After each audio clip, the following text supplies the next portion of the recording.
Alright guys, so this is going to be the video for the fifth wheel, the couplings, and the lines. So again, I like to start from top to bottom, left to right. So I'm going to go ahead and start with the 3 connections to the tractor. They are all mounted securely, no loose or missing parts or bolts. They are not bent or damaged. There is no leaks. The electrical is locked, and the emergency and the service are also properly secured and not leaking. Then we're going to have the actual 3 lines. The green is going to represent the electrical, the blue is going to represent the service, and the red is going to represent the emergency line. Now they are all properly mounted and secured. They are not tangled. They are not dangling so loosely. They are not rubbing against any other part of the truck or chafing, which would cause a tear.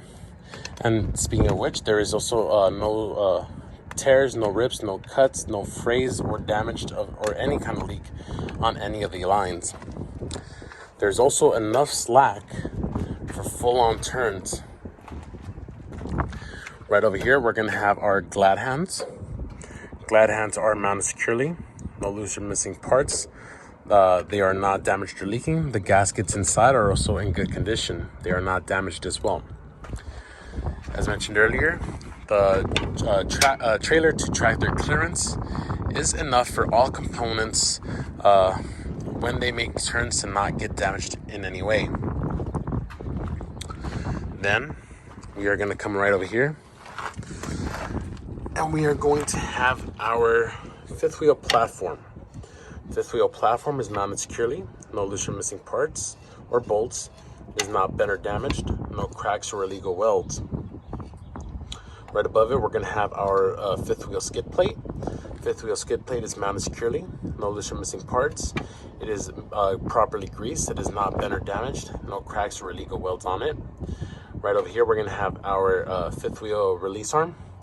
It is in the engaged position. It is not bent or damaged. It is working properly. Right over here, we're going to have our fifth wheel pin. It is mounted properly. It is not loose or damaged. It is not cracked or broken in any way. And this goes the same thing for the other side. There's one on the other side. Now, we're going to go ahead and get underneath the truck. And inside, I'm not sure if you guys can see this, but bear with me. Inside, we're going to have our locking jaws, and they are fully closed around the shank of the kingpin. They are also properly greased. Right behind it, we're going to have our kingpin. Again, it is properly mounted. It is not broken, bent, damaged, cracked, or have illegal welds. Right above it, this entire thing is going to be your trailer apron. It is mounted securely, no loose or missing parts. Again, it is properly greased. It is in full contact with the skid plate. There is no gap, and you can tell because there's no sunlight coming through in between it. So let's step outside. Okay, right over here, we're gonna have our splash guard. Splash guard is mounted securely, has the proper reflect tape on it. It is 8 inches away from the tires and 4 inches off the ground. Again, it's mounted securely. And I think I mentioned this on the Form B, but I'm going to go ahead and mention it again because I think it's also part of the fifth wheel couplings. But it is the lights. All the lights are mounted securely. We have our brake lights, our reverse lights, and the red is going to be the brake, and obviously the white is going to be the reverse. They are not damaged or broken. They are operating properly, and the electrical components behind it are also properly fastened down.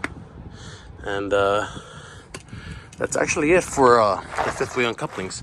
That is the shortest one, but one of the, obviously they're all important, but that is one that you're going to have to mention regardless of what form they tell you to do.